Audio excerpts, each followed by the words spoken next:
Hello everyone, welcome to Sacred Gurukul. आज हम राहुल जी के साथ हैं जो एनआईसी में रैंक 58 है एंड यूआर में इनका रैंक 55 है। सो सबसे पहले congratulation on being selected as a scientist at the ministry of electronics and information technology, right? Yes, thank you very much.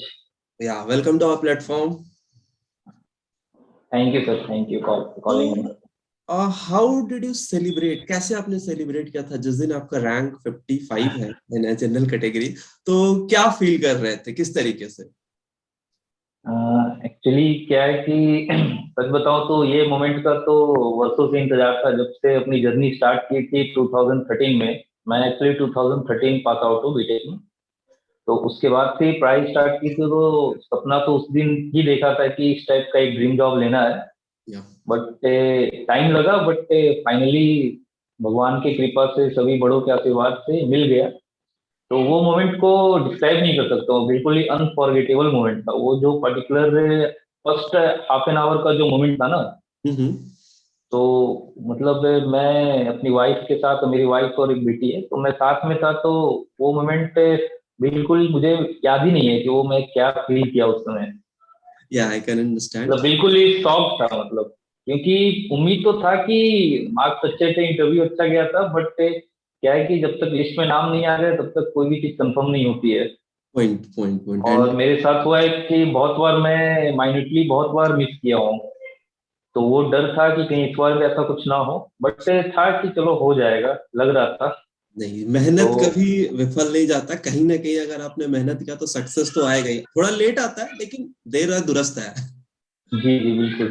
वो मोमेंट मतलब वो रवि नहीं, रवि मेरा एक फ्रेंड है, उसने मुझे कॉल करके बताया कि भाई तेरा 55 रैंक आया है। तो फिर और मेरा भी हो गया, ये लाइन दोनों, तो वो दोनों लाइन सुनकर मुझे मतलब मैं बाहर था, मुझे पता ही नहीं चला कि हो क्या रहा है। के बाद घर आया, फिर वाइफ और बेटी को बता के फिर मतलब इमोशनल माहौल भी थोड़ा था। हाँ, फिर घर पे पेरेंट्स को बताया, सबको, फैमिली मेंबर्स को फिर बताया।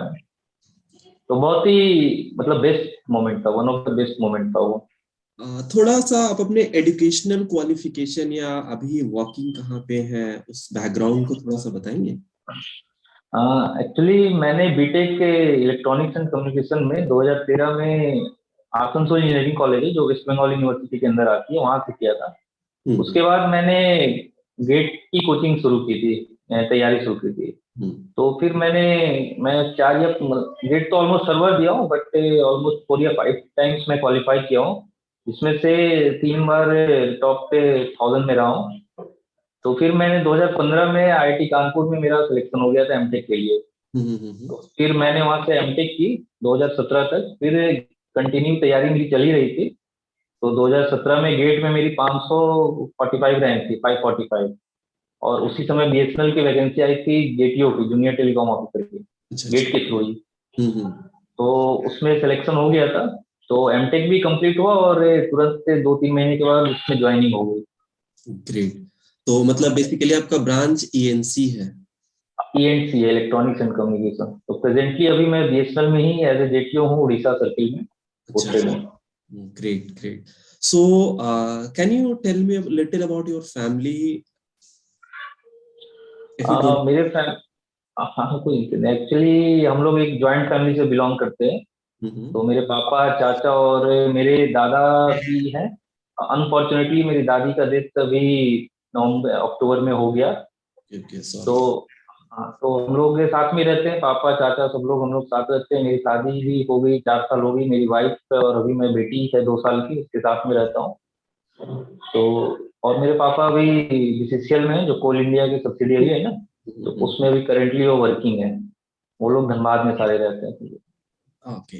एक और सवाल था कि जैसे as a scientist in NIC, तो हम्म। किन किन को आप क्रेडिट देना चाहते हैं? क्योंकि किसी भी सक्सेस के पीछे काफी लोगों का राज होता है, काफी लोगों का हाथ होता है, तो कुछ लोगों को आप क्रेडिट देना चाहेंगे? जी देखिए, एक्चुअली ये जर्नी बहुत लंबा था, तो ऑब्वियसली बहुत लोगों ने सपोर्ट किया है। बिल्कुल। मेरे पेरेंट्स, मम्मी पापा, मेरे फैमिली, चाचा चाची, दादा दादी, भाई बहन, भाई तो नहीं, बहन मतलब। और खास करके शादी के बाद सबसे बड़ा सपोर्ट जो होता है वो वाइफ का सपोर्ट था, क्योंकि शादी के बाद भी मैं तैयारी में लगा रहा, तो मेरी वाइफ का सपोर्ट बहुत इम्पोर्टेंट था यहाँ पर, और उसने बहुत अच्छे से सपोर्ट किया। और बच्चा होने के बाद, बेटी होने के बाद भी मतलब सपोर्ट कंटिन्यू था। तो हम्म। फाइनली सबके आशीर्वाद से, बड़ों के आशीर्वाद से, भगवान के आशीर्वाद से और सबके सपोर्ट से मैं यहाँ तक पहुंचा। और पर्टिकुलरली इस एग्जाम के लिए क्रेडिट जो एक है वो मेरा फ्रेंड है रवि कुमार। तो हम दोनों ने ये जर्नी साथ में स्टार्ट की थी, वो मेरे साथ बीएसएनएल में ही था और हम हम्म। लोग जबलपुर में ट्रेनिंग कर रहे थे। हम्म। तो कोइंसिडेंस ऐसा था कि वो ट्रेनिंग के एक दिन पहले हमारी डिस्कशन चल रही थी, तो वो बिल्कुल ऐसा ही एग्जाम के बारे में प्रेडिक्ट किया कि एक ऐसा वैकेंसी है जो कंप्यूटर साइंस का हो और इलेक्ट्रॉनिक्स पे एलिजिबल हो और वैकेंसी ज्यादा नंबर में हो। हम्म। और नेक्स्ट डे ही हमें ये एडवर्टाइजमेंट देखने को मिली। क्या बात है। तो ये बड़ा कोइंसिडेंस था, और उस टाइम पे मैं थोड़ा डिमोटिवेटेड था, मेरा एक एग्जाम में बहुत क्लोजली मैं मिस किया था। अच्छा तो अच्छा।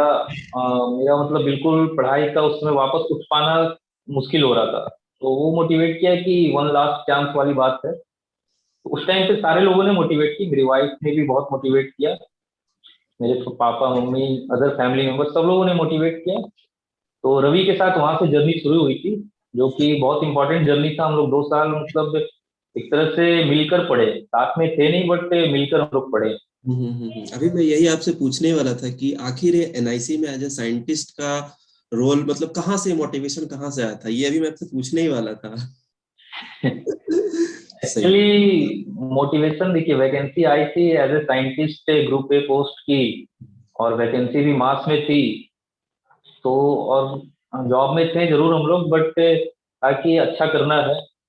जॉब, ये भी ठीक है जॉब, इसमें कोई डाउट नहीं है, एक गवर्नमेंट जॉब में अभी भी है, ऑफिसर पोस्ट पे है, बट ताकि कुछ अच्छा करना है, यहाँ से निकलना है, वो मोटिवेटेड था, लगे हुए थे। तो वो वैकेंसी देखकर लगा कि नहीं ये एक अच्छा अपॉर्चुनिटी है, अभी है, अगर थोड़ा सा एफर्ट लगाएंगे तो हो सकता है। श्योर बिल्कुल। तो बिल्कुल नहीं थे, क्योंकि वो बिल्कुल ही अलग एग्जाम था हमारे लिए, खासकर हम इलेक्ट्रॉनिक्स से बिलोंग करते हैं। तो बिल्कुल ही नया सिलेबस, सब कुछ नया था। बट फाइनली स्टार्ट, वो कहा जाता है ना कि आप किसी चीज को स्टार्ट कर दो तो एंड तक पहुंच ही जाएगी, अगर ढंग से आप स्टार्ट किए हो तो। तो किस तरीके से प्रिपेयर किया आखिर, जैसे जो एग्जाम्स थे बिल्कुल अलग जैसे कि आपने बताया, तो क्या था प्रिपरेशन स्ट्रैटेजी, क्या था और क्या रूटीन रहा था आपको ड्यूरिंग द प्रिपरेशन? जैसा कि मैंने बताया कि मैं और रवि दोनों मिलकर हम लोग स्टार्ट किए थे। हम्म। तो हम लोग क्या करते थे, क्योंकि ये सिलेबस बिल्कुल ही न्यू थी हमारे लिए, तो कंप्यूटर साइंस का पूरा इस एग्जाम का सिलेबस से, कंप्यूटर साइंस का गेट का ऑलमोस्ट 80%, 90% सिलेबस कंप्यूटर साइंस की थी। टेन हम्म। परसेंट में इलेक्ट्रॉनिक्स की 2-3 सब्जेक्ट थी हमारी, बाकी सब्जेक्ट भी इलेक्ट्रॉनिक्स की थी जो हम बीटेक में पढ़े थे। हम्म। बट गेट सिलेबस में, इलेक्ट्रॉनिक्स के गेट सिलेबस में वो सब सब्जेक्ट नहीं होते हैं। अच्छा जैसे अच्छा। नेटवर्किंग, डीवीएमएस, ऑपरेटिंग सिस्टम, ये सब बीटेक में हम पढ़े जरूर है, बट गेट सिलेबस में नहीं है वो हमारी। तो वो सब्जेक्ट बिल्कुल ही आउट ऑफ टच थी हमारे लिए।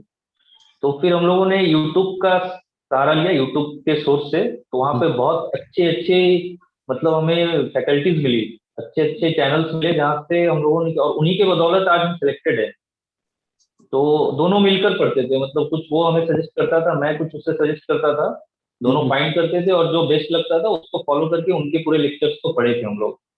तो कुछ कुछ चैनल्स का मैं नाम भी लेना चाहूंगी, जो जिनकी वजह से गेट स्मैशर थी, जो मैक्सिमम सब्जेक्ट वहां से पढ़े। एक संचित जैन करके हैं, ये कंप्यूटर साइंस वाले तो अच्छे से फैमिलियर इन दोनों से। अच्छा अच्छा। तो उन दोनों से मिलकर पढ़े। फिर उसके बाद जैसे ही हमारा सिलेबस कंप्लीट हुआ, पहला टारगेट था सिलेबस कंप्लीट करना। हम्म। उसके बाद कंप्लीट करने के बाद हम लोग previous year GATE question computer science के स्टार्ट किए बनाना। तो उनके बुक्स को फिर आपस में मिलकर ही सॉल्व करते थे, कुछ हमें हाँ। डाउट हो, मुझे डाउट होता था, मैं रवि से पूछता था, रवि डाउट होने से हम आपस में शेयर करते थे। हम्म। तो इस तरीके से चलता गया, और लकीली हमने अच्छा परफॉर्म भी कर दिया और आज सेलेक्ट भी हो गए। कॉन्ग्रेचुलेशंस रवि जी साथ में। एंड एक चीज और, जैसे कि आपने बताया कि काफी सारे सब्जेक्ट जो आपने यूट्यूब से कवर किए, तो ये आपके ब्रांच के तो थे ही नहीं, because you are from the ENC, electronics and communication. ये तो जी सबसे जी, मेरे हिसाब से सबसे जो डिफिकल्ट पार्ट रहा होगा आपका, अगर देखा जाए तो ये इन चीजों को प्रिपेयर करना। बिल्कुल बिल्कुल 100%। मतलब शुरू के फर्स्ट मंथ जो था, मतलब हम लोग बहुत बार ऐसा मोमेंट आया कि नहीं ये एग्जाम नहीं हो पाएगा। क्योंकि ये मतलब बिल्कुल ही आप पे इस मोमेंट पे हो और एक नए चीज की शुरुआत करना। और इस एग्जाम का जो लास्ट रिक्रूटमेंट 2017 में हुई थी, तो उसका हम्म, एक पेपर था हमारे पास, तो उस पेपर का क्वेश्चन भी देखे थे, तो उस टाइम भी इलेक्ट्रॉनिक्स से आउट ऑफ 60 दो या तीन क्वेश्चन थे। अच्छा। इस बार के एग्जाम में भी 60 क्वेश्चन में 55 के अराउंड सीएस की थी, 5 इलेक्ट्रॉनिक्स की होगी। तो कहने का मतलब 90% आपको सीएस नहीं पढ़ोगे तो आप क्वालिफाई नहीं कर पाओगे, ऐसा था।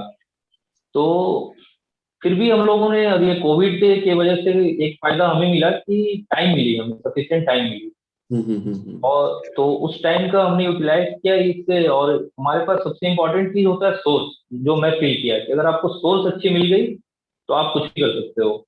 एग्जैक्टली। तो हमें सोर्स अच्छी। ठीक है, वो तो सोर्स हर इसी यही सोर्स की मैं बात कर रहा हूँ कि अगर जो अपकमिंग स्टूडेंट्स हैं, काफी सारे स्टूडेंट्स को इन चीजों के बारे में नहीं पता है, अवेयर भी नहीं इन चीजों से, तो आप अपने अकॉर्डिंग या आपने आपके थ्रू क्या मैसेज देना चाहेंगे जो स्टूडेंट्स प्रिपेयर कर रहे हैं फॉर गेट एग्जामिनेशंस के लिए, ईएसी के लिए, या फिर जो लोग एनआईसी के लिए प्रिपेयर करना चाहते हैं, तो आपकी तरफ से क्या मैसेज होगा उनके लिए?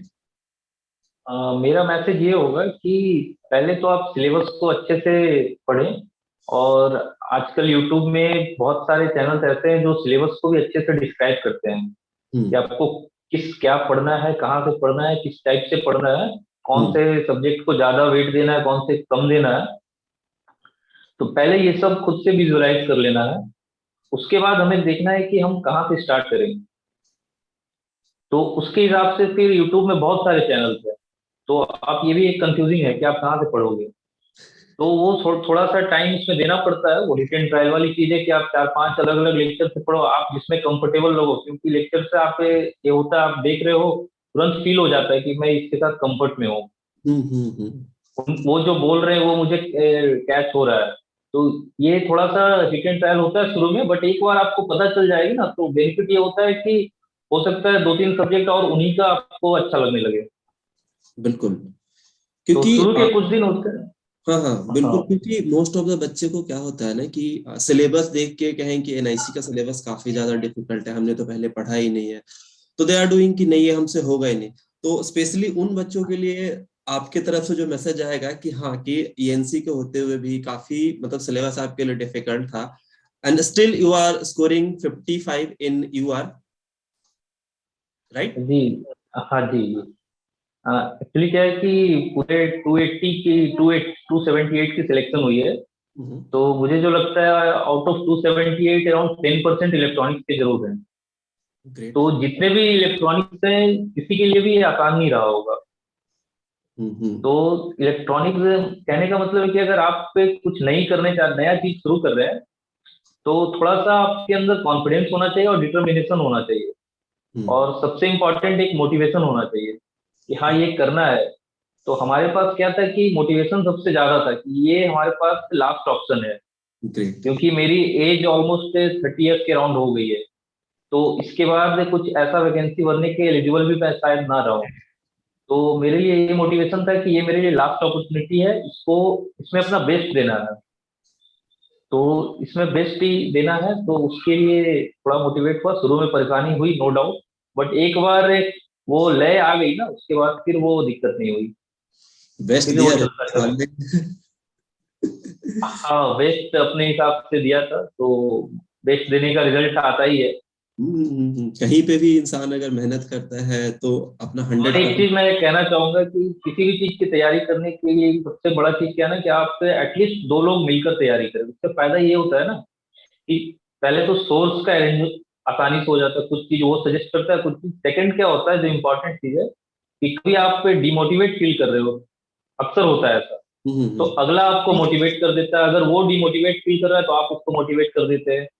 तो ये शेयरिंग, ये क्योंकि मेरे साथ हुआ, हम लोग दोनों पढ़े, तो इसका आज अगर आज हमारा सिलेक्शन हुआ है तो ये साथ में से इसलिए हुआ, अलग होते तो शायद पता नहीं होता। बिल्कुल सही बोला। एक चीज और थी राहुल जी कि आफ्टर ज्वाइनिंग क्या आपका रोल और रिस्पॉन्सिबिलिटी क्या रहेगा? एक्चुअली अभी तक जो पता चला है कि एनआईसी में जो साइंटिस्ट में पोस्टेड होते हैं, हाँ वो हाँ। एक्चुअली एनआईसी का लोकेशन सारे स्टेट में है, सारे डिस्ट्रिक्ट हेडक्वार्टर, सारे स्टेट हेडक्वार्टर, और दिल्ली में इनका मेन लोकेशन है। हाँ, और मिनिस्ट्रीज में भी पोस्टिंग देते हैं ये। तो यहाँ पे बेसिकली इनका अलग अलग सेक्शन है। जैसे दिल्ली वगैरह में इनका डेवलपमेंट का सेक्शन है, जहाँ पे डेवलप करते हैं, ये ऐप वगैरह डेवलप करते हैं, कोडिंग वगैरह करवाते हैं। और मिनिस्ट्री डिस्ट्रिक्ट में क्या है कि आपका टेक्निकल के साथ साथ थोड़ा मैनेजमेंट का काम भी होता है। ओके। लाइक जो वीडियो कॉन्फ्रेंसिंग मैनेजमेंट, या जो डिस्ट्रिक्ट ऑफिसेस, कलेक्टेड ऑफिसेस होते हैं, हम्म। उनके पैरेलली में उनके साथ काम करना पड़ता है, क्योंकि आजकल ऑलमोस्ट सारे गवर्नमेंट के काम डिजिटल प्लेटफॉर्म पे हो रहे हैं।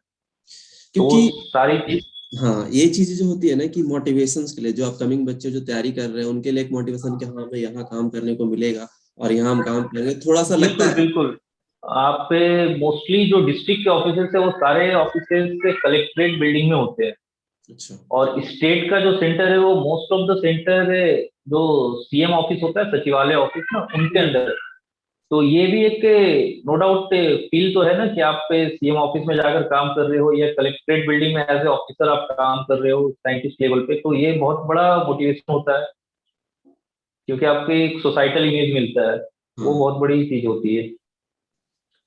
सो और आपके तरफ से कोई स्पेशल मैसेज? मैसेज मेरी तरफ से यही है कि मैं दो चीज अपने सक्सेस से दो चीज मुझे समझ में आई। एक होती है कि मेहनत कभी बेकार नहीं जाती है। ये लोग जो कहते हैं, बड़े लोग जो कहते आए थे, ये बिल्कुल ही सच बात है कि आपने अगर मेहनत किया है तो कभी ना कभी फल आपको मिलेगा जरूर। सेकंड चीज इससे रिलेटेड कि आप किसी भी चीज पे लगे हो तो कंटिन्यू रहो, छोड़ो मत। आपको किसी ना किसी दिन वो रिजल्ट मिलेगा जरूर। परफेक्ट। तो तो ये दो चीज स्टूडेंट को क्या होता है कि कुछ नहीं होने पे, सिलेक्शन नहीं होने पे वो छोड़ देते हैं, गिव अप कर देते हैं। उनका ड्रीम होता है जाना, बट कभी नहीं होने से वो छोड़ के अपने ड्रीम को चेंज कर लेते हैं। तो ये नहीं होना चाहिए। आपने ड्रीम किया है, लगे रहो। प्रॉब्लम्स आएगी, नो डाउट, आपको ही सॉल्व करना है, बट डेफिनेटली आप पे एक दिन आपको वो मिलेगी। Yes, exactly. सो आज के लिए इतना ही रहने देते हैं। So thank you Rahul ji, thank you so much for coming at Sacred Gurukul. Thank you very much, और आपको भी बहुत बहुत थैंक यू कि आपने मुझे ये अपॉर्चुनिटी दिया अपने प्लेटफॉर्म पे कुछ शेयर करने का। सो तो जो लोग प्लेटफॉर्म पे नए हैं, सो must like the video, share the video, क्योंकि ये वीडियो लोगों के साथ जब पहुंचेगी जो स्पेशली इलेक्ट्रॉनिक्स एंड कम्युनिकेशन और ब्रांचेस के जो साइंटिस्ट बनना चाहते हैं उनके लिए काफी हेल्पफुल होगा। So don't forget to like, share and subscribe. Thank you so much.